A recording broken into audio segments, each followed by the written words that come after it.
Everyone.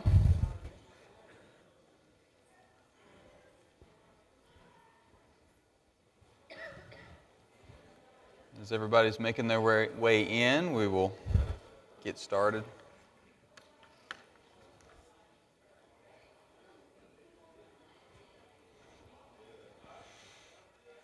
G. Ray?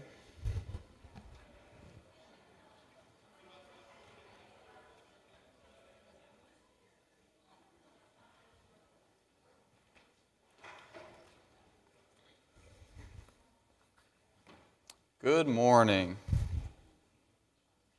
It's great to see everybody this morning. We're going to get started and carry on with our study of Genesis. We are just about done.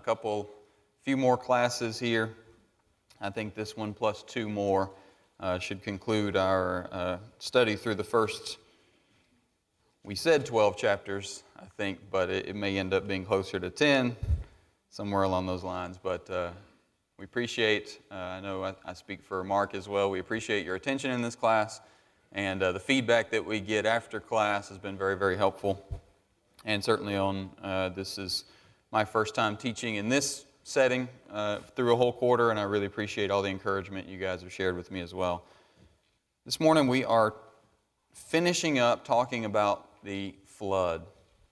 And one of the things that I wanted to get into is kind of making sure that we fully understand what we're talking about here. And maybe for some of us, this is everything I do today or present today. Maybe something you've heard before, something you've studied before, and it's nothing new to you. Some of you, it may be new. But it is interesting to think about kind of the kid-friendly version of certain stories that we learn from the Bible. And you know what I mean. When we teach the kids about David and Goliath, for example, right? Everybody knows the story. Everybody knows about the giant and the stones and the sling, and the giant comes tumbling down. What's the part of the story that we don't usually share in the kids' classes? The decapitation part, right? That's a little gruesome. We didn't add that to the song about decapitation, take the trophy back to Jerusalem. We leave that part out because we want that to be a kid-friendly but memorable story of courage and bravery that we see with David. And the same holds true when we think about the flood, right? Think about your childhood Bible classes and think about what we teach our children now about the flood. What do you usually see? You see a smiling old man. You see the cuddliest of the animals. They don't show you the scary animals. The cuddly animals. What else do we see? A big giant boat sitting on top of calm waters, you know. We think 40 days and 40 nights. That's what happened. It rained, 40 days, 40 nights, the boat floats, and then after that, there's a peaceful dove with an olive leaf in his mouth. They step off the ark, and God gives them a hug, and the rainbow shows up, right? That's the kid-friendly version of what happened. And the end result of that is still the truth, which is God chose Noah for his righteousness. God kept his promises, and that's what we remember from that story, and that's what's important. But while all that does sound very nice, I've many times in my life thought, I feel like I could survive that. I don't know. How fast do you think Vaughn and Jan could put together some wood and kind of make a boat and ride that 40 days out maybe? I think you could do it. You start to think, if that's what it was, I don't know. That doesn't sound like total destruction of every living thing to me. And so as we get older, it's okay to study and dive a little deeper and realize what actually occurred in this event and the kind of the horrific nature of what it actually was and how it brought this world into turmoil. It was a violent storm. This wasn't a trickle. It was a violent storm. It says the water was above the mountains. Chapter 7, verse 19 of Genesis says the water was above the mountains. Psalms 104 tells us the water is above the mountaintops. That is an absolute ton of water. Cataclysmic earthquakes would have been happening during this time. Volcanic activity, unbelievable. Tsunamis. We talked about a couple of weeks ago How many people do we think estimate, just from the number of years? We got 1,600 years from creation to the flood. How many people estimated do we think were destroyed in this thing? Between 250 to 750 million people. We are talking a massive, massive, massive genocide of people. All life on earth washed away. This occurs for an entire year. The flood waters are on. Noah's on the ark an entire year. Every single thing on this earth that God breathed life into ceased to exist, died out during this massive Armageddon event. Real wrath of God type stuff. If you know where that movie comes from, that's bonus points. Major, major, major event. We're going to look at that today. If you'll allow me to do that, we're going to dive into that a little bit more, look at some of the science that we can learn, some of the things that we can observe today that shows us and tells us more about what this flood must have been like. I told you guys during my first class where I did more evidence on creation that I would have a little bit on the flood later, and here we are. Hopefully you guys will bear with me today. We can look at some of this, and I'll tie it up into a nice little bow, hopefully at the end. At that time, in that first class, I shared with you that in order for evolution to be true, that scientists, secular scientists, non-Christian scientists, need these things to be true. Uniformity, which essentially just means basically everything has remained constant for billions of years. Another thing that they need billions of years. Trillions of favorable mutations, of which we can't really find any. They need trillions in order for evolution to be true. We have to totally violate and ignore actual laws of nature. The laws of thermodynamics must be ignored and violated in order for evolution to be true. We have to have life come from non-life, which has a probability of 400 times less than 0. And there should be just billions of transitional species buried in our fossil column, of which we've found 0. There should be a Bigfoot out there too, and we still can't find him either. So, in order for evolution to be true, all of those crazy things have to have happened. For us, for what we know to be true, the evidence that we collect in nature, for this version of creation that we know to be true from God's Word, in order for that to have happened, we need really one thing: the flood. That's why the flood, it's so important to study the flood and understand that the flood helps us match up everything we observe in nature now to God's account of how the world came to be. This was a worldwide, massive destruction event that changed every single thing about the earth. It seems like, how many years do you think the flood occurred? Like, how long ago was it?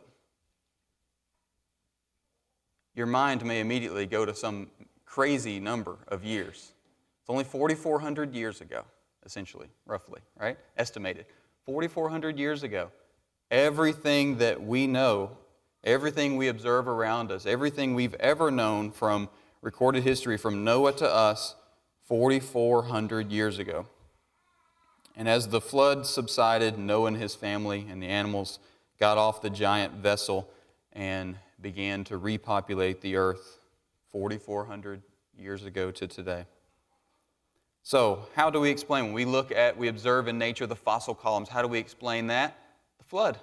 Rapid burial of massive amounts of death.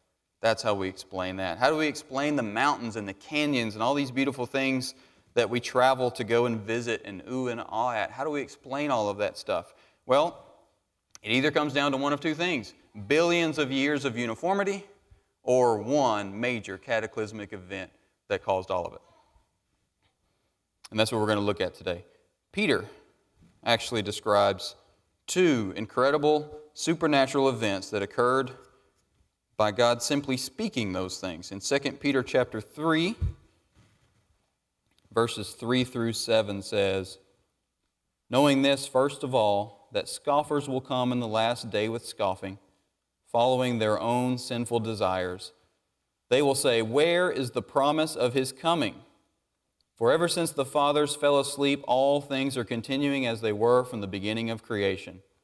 For they deliberately overlooked this fact that the heavens existed long ago, and the earth was formed out of water and through water by the word of God, and that by means of these the world that then existed was deluged with water and perished. But by the same word the heavens and the earth that now exist are stored up for fire, being kept until the day of judgment and destruction of the ungodly. So Peter here speaks of the major two events that shaped everything that we can see today.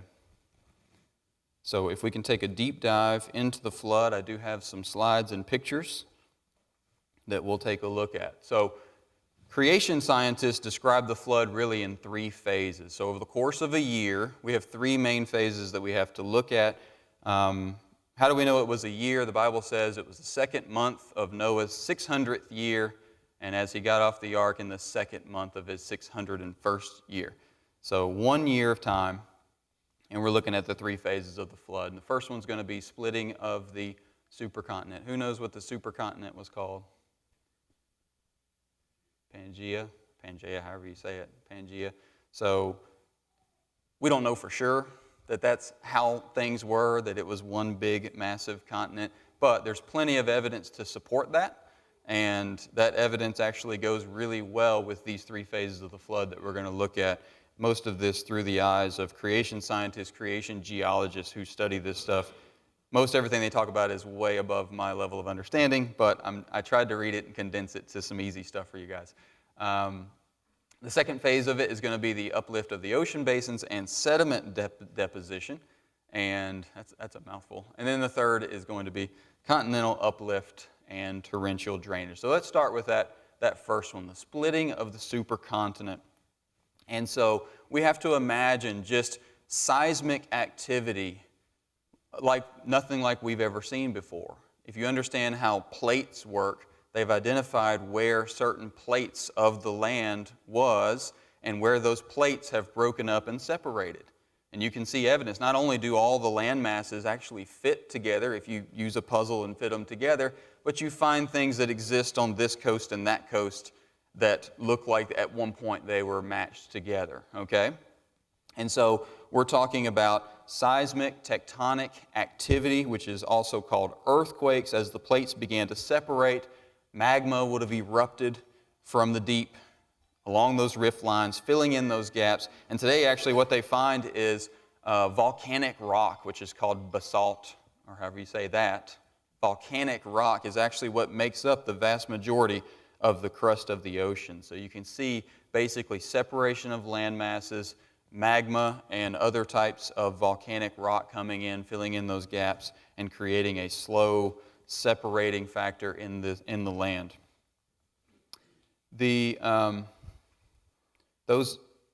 Imagine, like, what do we see today when there are major earthquakes in the ocean? What does that usually lead to?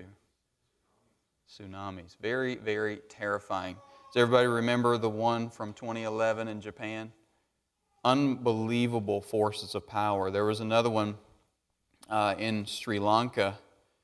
The day after Christmas 2004, a 9.1 magnitude earthquake produced a giant tsunami that several days later hit Sri Lanka and killed over 30,000 people. In Japan 2011, another 9.1 earthquake caused a tsunami that killed 20,000 people and caused $360 billion in damage. The waves were 130 feet tall, traveling at over 400 miles per hour. And so we're talking about some of the most destructive forces in nature that we can see today. Anybody near that is not going to survive it.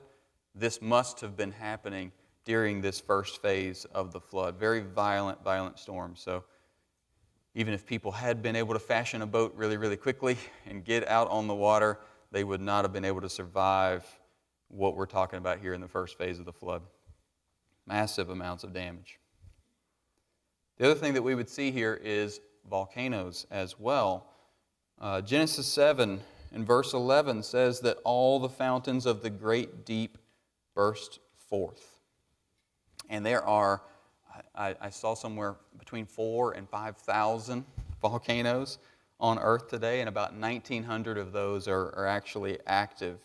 And many of these would have potentially erupted during this phase, causing way more destruction and causing a major warming of the oceans, which is also a very important point for scientists as well. Certain conditions that had to have existed post-flood would have been caused by a warming of the oceans, which would have been caused by all of this volcanic activity. And so we know that volcanoes are an incredible force, and interestingly enough, they can study one of the biggest eruptions in our history was in 1980, the Mount St. Helens eruption. And so some very, very interesting things came when they studied this. So in 1995, 15 years after that, they went in and they found mudslide sediment that was 600 feet thick. 600 feet. And so again, as I'm bringing these things up, you just have to remember, instead of layers being formed uniformly over billions and billions of years, we are talking about cataclysmic events creating things like 600 feet of sediment deposits, okay? The other thing that they found was something called polystrate trees. I think I may have, I don't even know if I'm saying that right, but polystrate trees. We see trees buried in these levels. This doesn't really jive with a uniformity idea. The idea that a tree would just stand there as millions of years of layers of rocks just form around it doesn't really jive with that. It looks way more like, when you see thousands of these, even up to millions of these, it looks like a bunch of trees violently destroyed, thrown down into the ground, and being part of this rapid burial process that we see through the flood. So very, very interesting. Most creation scientists point to these as problematic for the secular scientists who are trying to, see that tree could have never been preserved in that state unless it was rapidly buried. One of the other interesting things that they found when they studied this, and this was in 1995, they went and they studied what was created after the volcano. All the new rock, all of that lava creates this new rock. And they go in and they use the carbon dating and the radioactive dating, radioisotope dating that we use, everything that tells us that rocks are certain ages. They went in there, this stuff was 15 years old, and by using their normal measurements, it tested as 2.8 million years old. 15-year-old rock, by normal testing standards, measures out at 2.8 million years, which is basically off by a factor of 187,000. So if you take that factor, you can take a rock that is 6,000 years old, and if you're off by a factor of 187,000, you're at 1.2 billion. So you see how, again, as we talk about this and we talk about how science, quote unquote, big science, has been settled on this idea that evolution is true, creation can't be true. It's because you always start with the premise that there is no God and that there was no flood. You start with that premise, and everything underneath that then falls into place for them. We start with the premise there is a God and there was a flood, and now we can explain things like this and say, this was because of a destructive event. This was because of worldwide upheaval. That's how these things can be so. Does that make sense? Everybody still with me? All right, second point, uplift of ocean basins and sediment deposition. So uplift of ocean basins really speaks for itself, and what happens as the waters basically overtake every part of the land, even above the tops of the mountains. Sedimentation is an important thing because, as we see today, all sedimentation that we observe in today's world is basically occurring underwater. So more evidence for actual floodwaters doing this. And I can see this when I look at my own sidewalk. Maybe you guys have this where water moves through the grass and it picks up some sand and some dirt and then it moves out onto the sidewalk. And then when it's really raining, you can see that water just shooting down the sidewalk. And then when the rain stops, you have a very, very dirty sidewalk. There's sand, dirt, grime, rocks everywhere. And I'm a big pressure wash guy. I want to get out there every time it rains and just pressure wash all of that off because anybody else love pressure washing? Is that not the most cathartic thing in the whole world? Just watching strips of dirt just go away? It's wonderful. I have a neighbor who pressure washed while the grass was overgrown on the sidewalk. And then they went and cut the grass, and you can still see strips of dirt on the edge of the sidewalk that they missed, and it drives me crazy. Every time we go there, I'm like, I got to get my pressure washer and go do this for them. It's an OCD thing. It is what it is. I'm sorry. But you see that. We see it all around us in sedimentation. The water moves fast, and it causes erosion and starts carrying stuff, and then the water slows down, and it leaves stuff behind. Right? That's what happens at the beach. It leaves the shells. We pick the shells. It's all pretty, but we understand what water does in terms of sedimentation. So this process repeats, and it starts laying down these pancake layers, and this is what we see. That is the Grand Canyon. Just absolutely beautiful, but you can see those layers laid out just right, those pancake layers. And so secular scientists would say this has happened over millions and millions of years, and each layer represents another million years, and it just stacks and stacks and stacks and stacks.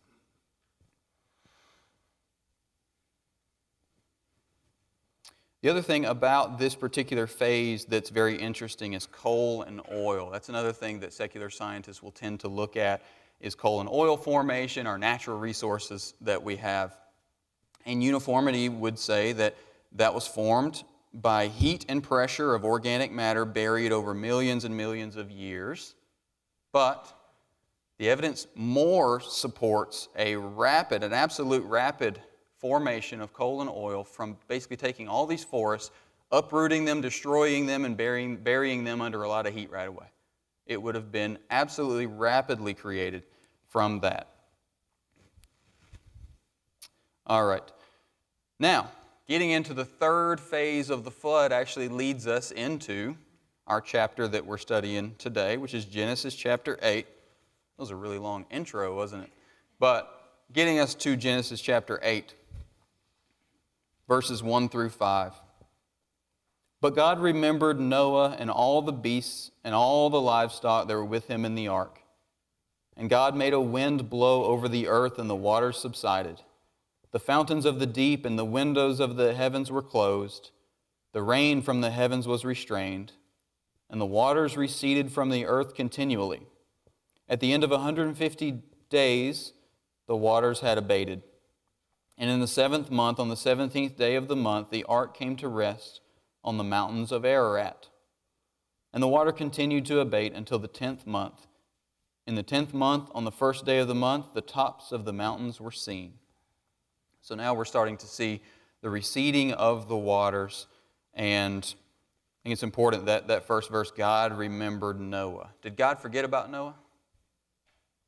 Was God like, oh, forgot about those guys, all those animals out there on that big boat, hope they made it. Okay, they're good. All right, let's let those waters get down. Let's get those guys off. God remembered Noah because Noah was always part of God's plan, as we've talked about. Noah's righteousness, Noah's obedience, that was God's plan. God always remembers His plan. God always remembers His promises and keeps His promises. So He simply turned His attention away from destruction.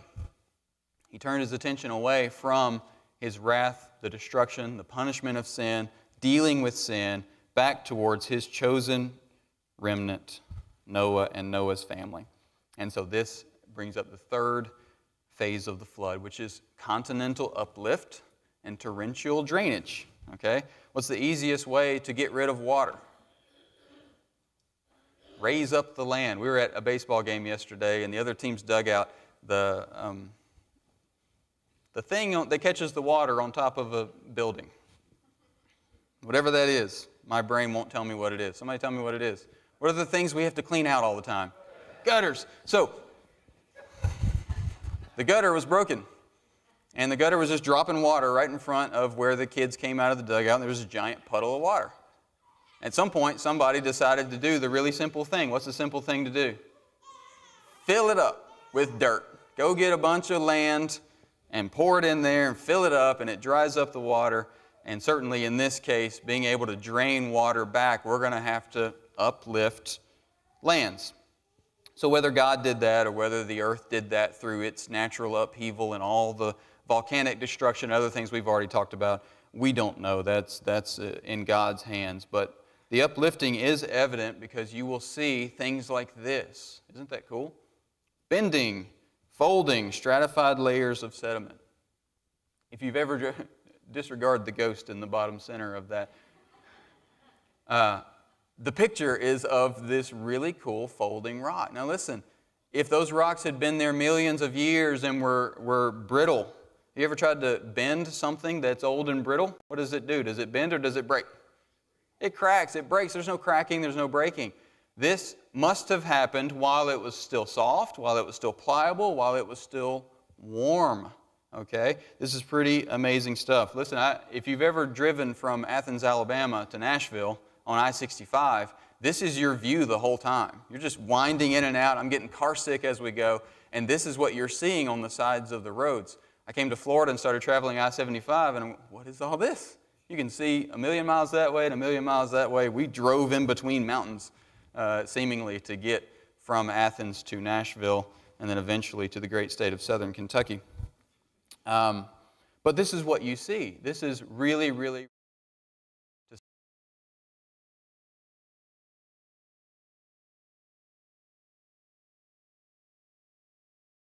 of that. If you guys can see that, that's really hard to see. But you can kind of see some of the bending there on the right side of the trees. You can see some of the bending of those layers. Very, very fascinating stuff. Almost absolutely impossible with uniformity theory and millions of years of layers bending and folding like that. You also have problems, I didn't go into this too much, but you also have problems when you're looking at layers.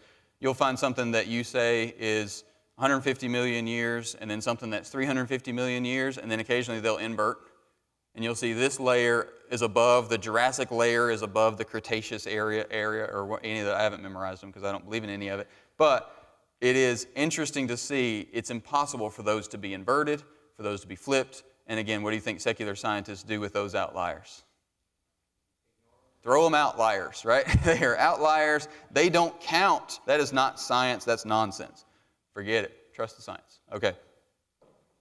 Uplift is evident. We see that in all the mountain ranges, from the Alps to the Himalayas, the Rockies, Black Hills, Grand Tetons, all of those, we will see that as evidence. There have also been, this is interesting, lots of marine fossils that are found in mountaintops. You guys may have heard that before, where they're finding marine life, marine fossils, shark's teeth, all these things on top of the mountains, which further clarifies that at some point, those mountains were definitely submerged underwater. Even 29,000 feet, which is, what is that? Anybody know? That's Everest, and that's not at Disney World. That's actually Everest. 29,000 feet. And of course, what is that one? That's where the Ark landed. What's that one called? Ararat. Ararat, 17,000 feet tall. And we have found marine fossils at the tops of both of those. So as we talked about the continents uplifting and basically creating mountainous or extra terrain, then we see drainage from water. Is there any destructive power on earth quite like water? What causes more damage to homes and things like that when we see floods and we see other things? Water is one of the most destructive forces on earth, and as that water starts to drain out from land to the oceans, you are going to see some incredible things like this. I've never seen these live. Has anybody ever seen these in person? Pretty cool, right? I just saw the picture and thought, that is crazy. What is it? Hoodoos. Exactly. I read that somewhere. The hoodoo that you do. Yeah, there it is. Beautiful. I guess I stole that picture because it's got like watermarks on it. So sorry, whoever owns that picture. I apologize for stealing it without permission. But we're all friends here. It's all good. When you see things like this, you see the Grand Canyon. The Grand Canyon, for many secular scientists, is evidence of evolution. For us, we look at the Grand Canyon and we see unbelievable. Look at where the water was and how the water just drained and gorged out this beautiful thing that we get to look at. It's absolutely stunning. We see something like this, and people will go out of their way to go and visit this in apparently Bryce Canyon. Amazing, amazing stuff. Those stand as monuments to a worldwide flood and rapid drainage and God's promise to us. It's wonderful for us as Christians to see these kinds of things. For me, it's probably going to be a picture. For some of you, you may get to go and visit it live. I don't know. It looks hot out there. But it is beautiful. It's amazing. Monuments to a worldwide flood and to rapid drainage. Genesis 8, verse 15, going down through chapter 9 and verse 1. Then God said to Noah, "Go out from the ark, you and your wife and your sons' wives with you. Bring out with you every living thing that is with you of all flesh, birds and animals and every creeping thing that creeps on the earth, that they may swarm on the earth and be fruitful and multiply on the earth." So Noah went out, and his sons and his wife and his sons' wives with him. Every beast, every creeping thing, and every bird, everything that moves on the earth went out by families from the ark. Then Noah built an altar to the Lord and took some of every clean animal and some of every clean bird and offered burnt offerings on the altar. And when the Lord smelled the pleasing aroma, the Lord said in his heart, "I will never again curse the ground because of man. For the intention of man's heart is evil from his youth. Neither will I ever again strike down every living creature as I have done. While the earth remains, seed time and harvest, cold and heat, summer and winter, day and night shall not cease." And God blessed Noah and his sons and said to them, "Be fruitful and multiply and fill the earth." So we see this, conclusion of the flood story and Noah. And what we learn from Noah, we've already learned about his righteousness and his obedience. We learn from Noah the destructive forces all around him, the calamity, the death of everything he knew. We really don't maybe take enough time to think about what they went through as a family. Not just in building the ark all those years, being on the ark during the total annihilation of every other thing besides them. Must have been hard. But with calamity all around, Noah remains faithful. He knows that God keeps His promises. He knows that God is aware of him. He never feels that God has forgotten him. It's important for us to always remember whatever storm we're facing, whatever calamities are coming our way, whatever seems insurmountable, too difficult to overcome, God has forgotten me. My life is bad. Things are no good. There's no way out. There's always a way out. God never forgets us. And we can have freedom through our righteousness just like Noah has. Let's remember that and keep these things in mind as we continue to work on our own righteousness and our own obedience and try to be as faithful as Noah was. And if you have any questions, you can ask them now or you can ask them later. But I think I've covered everything I wanted to cover. We've got another minute or so left. Any questions come up as we were looking at that? Any questions or comments, Vaughn? One of my favorite College Friday fossils evidence is the trees that the roots are on top. Yeah. These things are upside down across layers of millions of years of sediment, but the root structure is still there intact and they're upside down. It's like, how can you possibly? Seems unlikely. Seems unlikely somebody stuck that tree in the ground upside down and just it stayed there for millions and millions and millions of years. It is one of those things that secular scientists have a really, really hard time dealing with. Good point. Anomalies. Unexplained. Exactly. Unexplained. You know, when you're talking and watching and viewing information that's in like the area of apologetics, those who are making the argument for the other side, the new atheist movement, love to refer to something called the God of the gaps. And by which they mean every time a Christian gets a point, they say, well, that's God, we don't understand it. And they say, it's convenient that